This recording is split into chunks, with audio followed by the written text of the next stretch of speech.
اور اچھی طرح نماز پڑھیے۔ ایک تو ہے فارملٹی کی نماز جو ہم لوگ پڑھتے ہیں، ڈھکا پہن، یہ نماز نہیں چلنے کی۔ کبھی آپ سوچ کے نماز پڑھو، سوچ کے کہ یار میں اتنی جلدی رکوع کر رہا، اتنی جلدی قیام ہو گیا، اتنی جلدی سورہ فاتحہ پڑھ لی میں نے۔ کبھی سوچیے آپ کہ کس طرح سے نماز پڑھ رہے ہیں آپ۔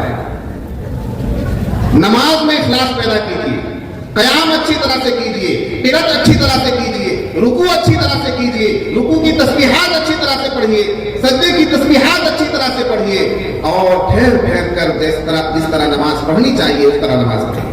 2 رکعت نماز اگر آپ نے خشوع و خضوع کے ساتھ پڑھی اور اس کے بعد ہاتھ پھیلا کر اللہ سے دعا کریں گے تو انشاءاللہ اس دعا کی تاثیر الگ کریں گے انشاءاللہ۔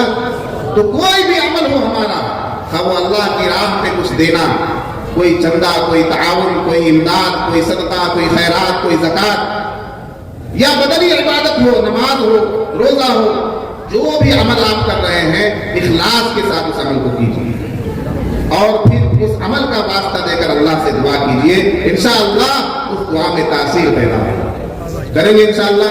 اللہ تعالیٰ ہمیں اپنے عمل کے اندر اخلاص پیدا کرنے کی توفیق عطا فرمائے، ہمیں تمام اعمال اخلاص کے ساتھ کرنے کی توفیق عطا فرمائے، نماز خشوع و خضوع کے ساتھ پڑھنے کی توفیق عطا فرمائے، دعاؤں میں اخلاص پیدا فرمائے، کہہ دو آمین۔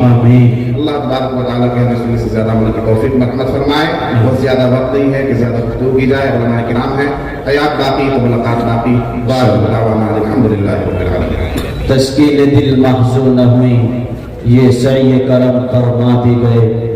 تسکین دل محزون نہ ہوئی، یہ سعی کرم فرما بھی گئے۔ اس سعی کرم کو کیا کریے، بہلا بھی گئے، تڑپا بھی گئے۔ بہت اچھے انداز میں حضرت مولانا آفتاب اظہر صدیقی دامت برکاتہ العالیہ جنرل سیکریٹری مجلس احرار اسلام صوبہ بہار سے ہم سب کے مابین تشریف فرما تھے۔ بہت اچھے انداز میں حضرت والا نے قیمتی خطاب فرمایا۔ اب چونکہ یہ